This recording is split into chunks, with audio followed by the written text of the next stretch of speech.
What is going on, guys? Money Webby here. I got my Week 4 DraftKings picks video for today. My favorite plays at every single position to go and throw into your lineups. Now that we're at Week 4, we have a better sense of what defenses to attack by position. Like, the Patriots defense has been very awful. Saints defense, atrocious. But the Saints are playing on the London, so they won't be on the slate. But you just have a better sense of what defenses are very weak this year. And then you can look at the injuries and kind of attack some other defenses as well, because that's where you get your DraftKings points. When defenses are beaten up and don't have their normal great players, their backup guys are never as good as the starters, so you really want to take advantage of that in your lineup. So I got my favorite 4 plays at every single position. Maybe I'll name some other guys too they can pivot off. Most of these plays are going to be cash game guys because they're going to be probably pretty popular, as it seems like people are on the same kind of players on this slate. So keep that in mind. I'll try to mention some other guys you can pivot to. So leave a like on the video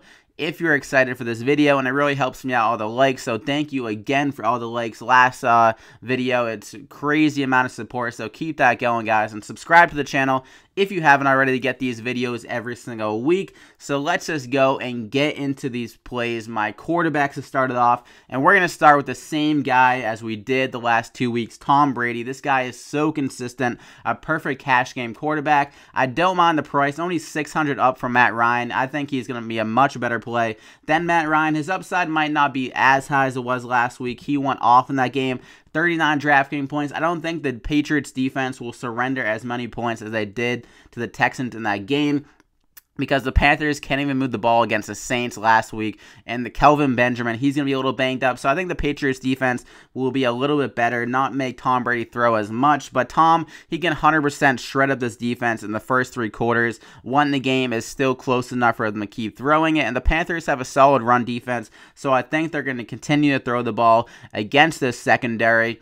And, yeah, Drew Brees carved them up in only 29 pass attempts last week, 220 yards, and 3 touchdowns in that game. This game is one of the highest over-unders on the slate as well, so they're expecting some points. Tom at home, he's very good at home, and he's just been great over the last 2 weeks. So the best quarterback by far. He's averaging 6 more fantasy points per game than the second quarterback on the slate, so crazy numbers so far. So I love Tom Brady, especially as a cash game quarterback, because you can pretty much pencil him in for 20 plus DraftKings points every single week, unless Mike Gillislee gets like another 3 touchdown game, but I don't see that here. So another quarterback that I love, a little bit cheaper in price at $6,100, that's going to be Carson Palmer going against the 49ers. If you watched the Thursday Night Football game, you saw Jared Goff just friggin' picking apart this defense.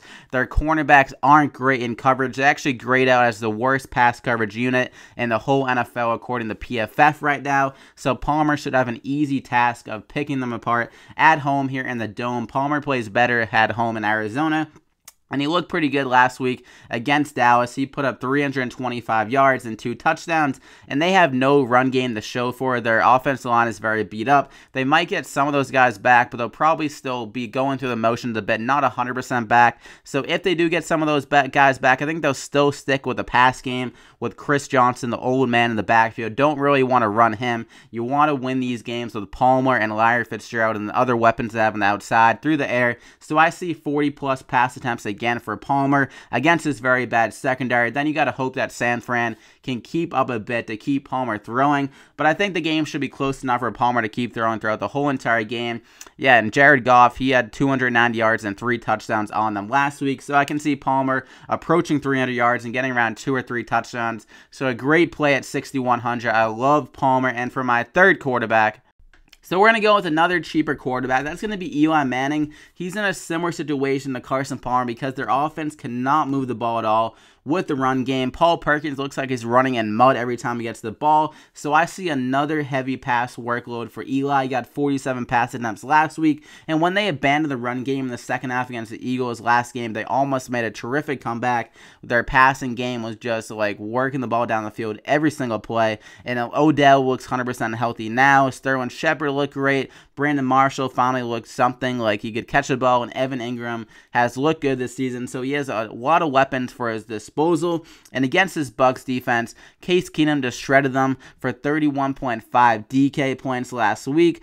but that was mostly because Brent Grimes, their top cornerback, was out, so that really opened things up for Diggs, and it looks like he'll be back in this game, but I still love Eli just because Grimes, he can't cover everyone. Shepard has an easy matchup. Ingram has an easier matchup because their middle linebacker, Levante David, one of their best defensive players on their defense, is going to be out for a month, so he won't be playing here, so that will open some things up over the middle of the field for guys like Ingram and Shepard. So I really like the other weapons. I think Odell will be limited a bit by Grimes, but if Odell does some damage on him, then Eli is going to have a huge week here. Just a lot of passing attempts, a lot of volume, which is great at 5,700. So I love Eli.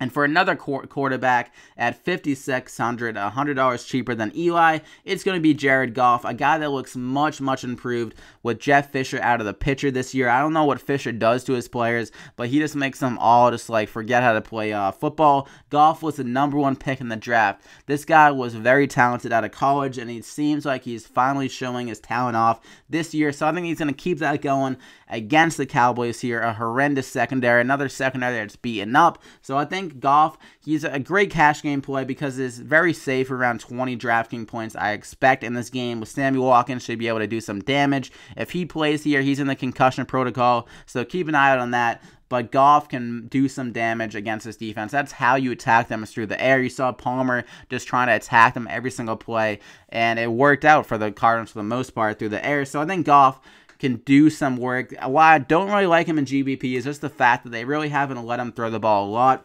Only 29 pass attempts and 28 and 24 in the first 3 games. So they really need to start to let him go a little bit more, like 30-plus pass attempts, so he can really get that high upside week in, week out. So that makes me shy away from him in GPP. But if the Rams do allow him to throw the ball more, if like they get down big in this game, then Goff is going to be a tremendous play here at only 5,600. So keep that in mind in GPPs, but a great cash game play, Jared Goff. So those are my 4 quarterbacks. And for some pivots, I also like Marcus Mariota at 6,400 going against the Texans. Like I said last week with Tom Brady, their secondary is very beaten up. So I like Mariota, and also Phillip Rivers. He's a good guy to pair up with Keenan Allen against this bad Eagles secondary. So those are my favorite quarterback plays for the week. So definitely throw those guys in your lineup. And now let's move on to running back. So looking at running back, the top guy I like is going to be Ezekiel Elliott at 8,200 going against the Rams. I think it'll be pretty chalky this week, so keep that in mind in GPPs, but he is a great matchup. They're ranked 31st against the running backs right now according to DraftKings, and they've allowed the second most fantasy points per game to running backs in the whole NFL at 26.6, and that was against much less run offenses like the Colts, the Redskins, and the 49ers. So when they face the Cowboys this week with a great offensive line and Zeke, who looked a little bit better in the end of that game against the Cardinals, I think this offense is going to pound it down their throat. So I see around like 25 to 30 touches for Zeke in this game. He's still getting some work through the air, so you get some extra floor to his game there, and he can definitely get some touchdowns as well. Carlos Hyde went for like 85 rushing yards and 2 touchdowns last week against them, so I love Zeke in this game. That should be working from ahead the whole entire game, so at 8,200, I definitely like Zeke. And for some other guys, like I'm trying to pay up at wide receiver in this slate, so I'm not sure I want to go like 2 studs at the top. I'll probably go Zeke and a lesser guy, but this middle tier here, again, is something I'm trying to target, and the first guy I really like is going to be Christian McCaffrey at 6,800. I mentioned him last week. With the loss of Greg Olsen, they need a move the chains guy, and it seems like McCaffrey has developed into that guy. 9 catches for 101 yards and on 11 targets. You never see that from running back, but that's just crazy numbers for McCaffrey and exactly what you're looking for in a PPR format like DraftKings. So I think McCaffrey is almost a safe bet for like 7 catches in this game with a banged up Kelvin, no Greg Olsen. I'm expecting like at least 7 catches in this game for McCaffrey, which is crazy to say for a running back. And at 6,800, the price isn't that bad. Like, it's pretty reasonable considering how bad the Pats defense has been and the stuff they allowed to running backs. They've allowed 253 receiving yards in just 3 games to running backs. And McCaffrey, he got some more snaps last week when they were down to to the Saints, 41 snaps. Stewart got around 26. So I think McCaffrey will be on the field a lot, working from behind and getting those easy checkdowns. Like when the Patriots are up, as a Pats fan, they just like play prevent defense. So McCaffrey should just have some easy like dink and dunk catches for this offense. So a safe bet for at least like 10 DraftKings points in this matchup. I love McCaffrey as another running back to throw in your lineups. And for my third running back, we're going to go with another rookie running back. It's going to be Joe Mixon here going against the Browns. A great matchup. The Bengals should finally be working from ahead. And with their new offensive coordinator, they finally want to feature Joe Mixon, their second-round draft pick. He got 21 touches last week. Good for 13 DK points. And Mixon, he looked pretty good. So I think he'll continue to be the feature back for this offense. And this is pretty much a lost season for the Bengals. They're already 0-3, so they really should be developing their youth talent here. And Mixon is the guy of the future, so I expect him to be on the field the most. He actually led the team in snaps last week, and it wasn't even close. He had like 35, and Gio and Hill both combined for around 25 or so. So I think Mixon, he should be on the field for around 40 snaps, I could see. Get those catches out of the backfield and get the carries, and he has touchdown potential because the Browns' offense is just that bad. The Colts moved the ball with ease last week against them. So Joe Mixon at 5,700 is a great play here with the new offensive coordinator finally realizing that they probably should feature their best players in AJ Green and Joe Mixon. So that's another running back I really like. And for a cheaper back, I got two guys to choose from on the same team. On the Eagles, with the loss of Darren Sproles, Wendell Smallwood is going to be the biggest benefactor of that. I mentioned that in my waiver wire video. He's going to be on the field the most, getting snaps and getting catches out of the backfield. They've already come out and said that he's going to be replacing Sproles as the receiving back role. And the Chargers' run defense has been absolutely atrocious. They've allowed 411 yards on the ground. That's the most in the NFL. And they've allowed 5.3 yards per carry in that total time. So Wendell Smallwood, I think he's a great play. He'll get some rushing yards, get some receiving work. He doesn't have the same upside as a Garrett Blount, who I like in this matchup as well, because he won't be getting the touchdowns unless he scores one from like 20 yards out. Blount is going to be getting that goal line works, but I think Wendell Smallwood is a safer bet because the snaps are going to be there and the receiving work will be there, and he is a great salary saver at 4,100. So I love Wendell Smallwood, and Garrett Blount is a great GPP flyer because of that touchdown upside, and he can get some rushing yards as well against this atrocious Chargers run defense. So I like those two guys as some salary savers. So Wendell Smallwood and Garrett Blount. Blount is at 3,900. Smallwood at 4,100. Some great options. And for some pivot guys, I think that CJ Anderson is a great play at 5,800 here. Actually 5,600 against the Raiders. So I really like him as a nice pivot. Dalvin Cook at 65 and Leonard Fournette at 6,700 against the Jets, as they should be up by a lot. Fournette hasn't even been effective in his games, and he's still getting the DraftKings points, averaging less than 4.0 yards per carry, and he's still posting the numbers. So I think Fournette's a good play as well. And he should be a little bit lower owned after Ajayi kind of burning the people that were on him against the Jets last week. So that's who I'm looking at for running back. So let's move on to wide receiver. So like I said before, I'm trying to pay up at the wide receiver position, and the first guy I'm going to do that with is the stud Odell Beckham Jr. at 8,900 going against the Bucs here. Stephon Diggs went absolutely berserk in this game last week, 8 for 173 and 2 touchdowns against them, and Beckham plays a pretty similar style game as Diggs, so that should translate well for Beckham. Bear in mind they didn't have Brent Grimes last week. That freed some things up, but even if Grimes is back, he'll probably be limited with that shoulder injury, and they'll keep him on one side of the field. And Beckham is a wide receiver that likes to move around a bit. He likes to go in the slot, move to the other side of the field to get the better matchup against the second cornerback and the slot cornerback, which are not good again on this team. So Odell, he should see another game with a lot of targets. He got 13 last week. I'm expecting at least 10 in this game as well, as Eli will be in pass-heavy mode against this bad secondary. So I really like Odell Beckham. He's a safe bet for points and has an upside every single week. He had tremendous catches last week in the end zone. He's a motivated man trying to get that nice payday at the end of the year. So Odell at 8,900 is a great play. And my second wide receiver stud I'm going after is going to be AJ Green at 8,600. Going against the Cleveland Browns. They can't cover a fly out there. The top wide receivers on teams they have played have gone absolutely crazy.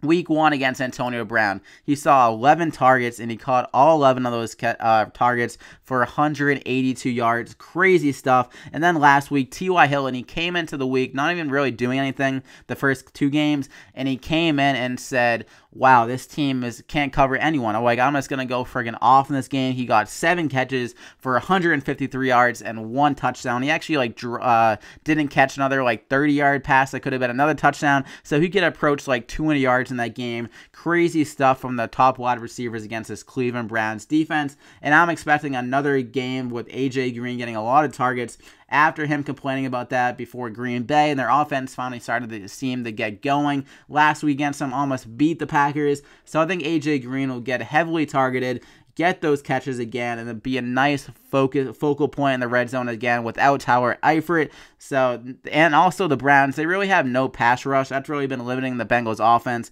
with their horrendous offensive line. So I think A.J. Green is a great play here. He has tremendous upside every single week, and he is safe as they come as well. So I love A.J. So those are my top studs I'm looking at for my other wide receivers.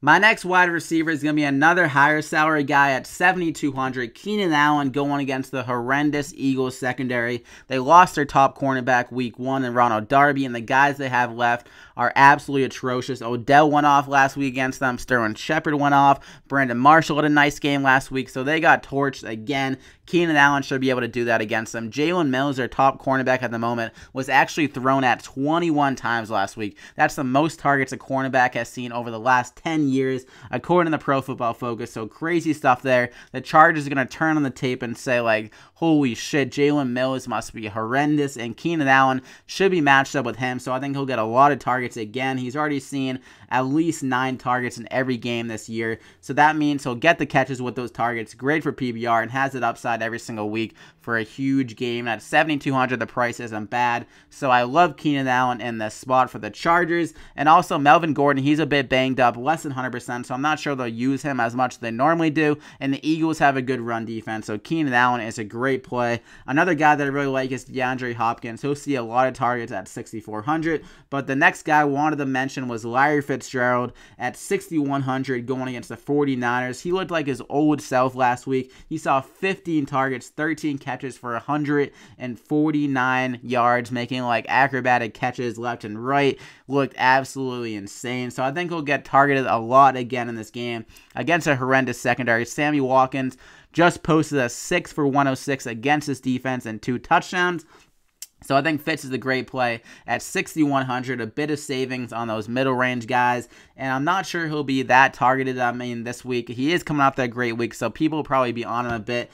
But it's not a very exciting play because Larry Fitzgerald, he's one of those older wide receivers, so he's not an exciting play.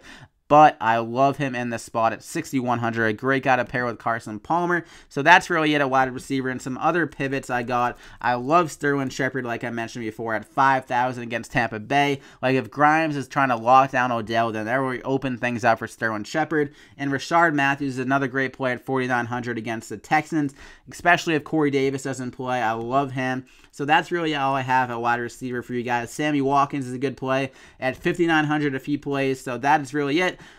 So now moving on to tight end. Again, I'm trying to pay down at tight end to really go get those stud wide receivers and running backs if I want to do that, or if I want to pay up at quarterback for Tom Brady. A nice little cheaper guy at $3,500 is going to be Ryan Griffin. I think he's a great GPP play. He'll go underlooked, and because people don't really even know that much about him, but he had a great week last week against the Patriots. 5 for 61 and a touchdown. He looked very good in that game. And he was actually 6th among tight ends in total snaps with 61. That's great for tight ends for them to be on the field so they can get some targets. You don't really want a guy that's only going to be on the field for 20 or 30 snaps, especially if he's not seeing many targets. They need a second guy to develop in this passing game. I think Ryan Griffin could be that guy outside of DeAndre Hopkins. And Deshaun Watson, he's not really a guy that likes to push the ball down the field. He doesn't have a great arm, so I think a tight end in this offense will be great for Watson. So I'm expecting at least 6 targets in this game against a bad secondary and the Titans, so they should be working from behind in this game as well. So I love Ryan Griffin as a nice GPP play at $3,500. And for another cheaper guy that I absolutely love, it's going to be Austin Seferian Jenkins at 3,000 going against the Jags, one of the best matchups in the league right now for tight ends. They've given up the third most fantasy points per game, the tight ends, at 11.9. Their cornerbacks are just absolutely just like the best in the NFL. They have Jalen Ramsey. He's been locking up everyone. And they also have A.J. Boye. So I think they'll have no problem at all trying to lock up Jermaine Kearse and Robbie Anderson. So I think McCown's going to be looking for Jenkins a lot in this spot. I could honestly see him get like 10 targets in this game.